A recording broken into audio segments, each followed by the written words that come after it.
नमस्कार।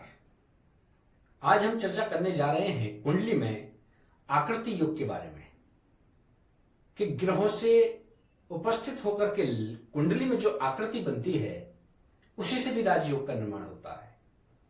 उनमें से एक है यूप राजयोग।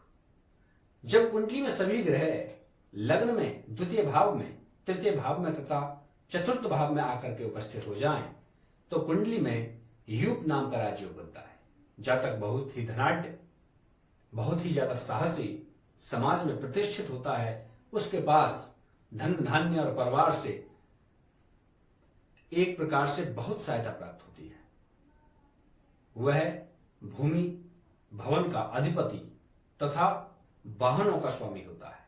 उसके पास जमीनें ही जमीनें होती हैं। तो यह होता है यूप नाम का राजयोग। वहीं अगर हम बात करें दूसरे राजयोग के बारे में, जब कुंडली में सभी ग्रह पंचम, षष्टम, सप्तम में आकर के उपस्थित हो जाएं,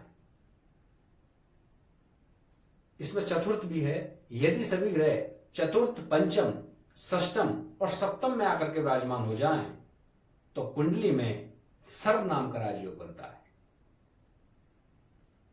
इस प्रकार का जो ये राजयोग है वह भी अपने आप में अद्भुत राजयोग है। ऐसा जातक पुत्रों से तथा शत्रुओं पर विजय पाने वाला होता है, पुत्रों से सम्मानित होता है, धर्म का आचरण करने वाला होता है, बहुत ही ज्यादा बुद्धिमान होता है। वह बहुत उच्च कोटि का व्यवसायी हो सकता है।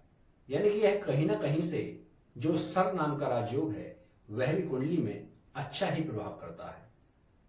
वहीं अगर हम बात करें तीसरे आकृति योग के बारे में, जिसका नाम है शक्ति योग। यदि सभी ग्रह सप्तम, अष्टम, नवम और दसम में आकर के उपस्थित हो जाएं तो कुंडली में शक्ति नाम का राजयोग बनता है। इस प्रकार का जो जातक है वह भीरू प्रवृत्ति का होता है, डरपोक प्रवृत्ति का होता है, धन से हीन होता है, धन की इसके पास कमी होती है, पत्नी का सताया हुआ होता है।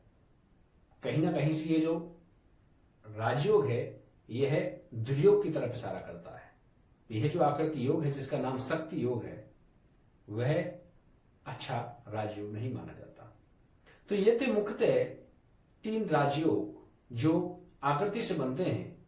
और भी कई आकृति योग हैं जिनकी श्रेणी में हम चर्चा करने जा रहे हैं और करेंगे। तो ये मुख्य थे। नमस्कार।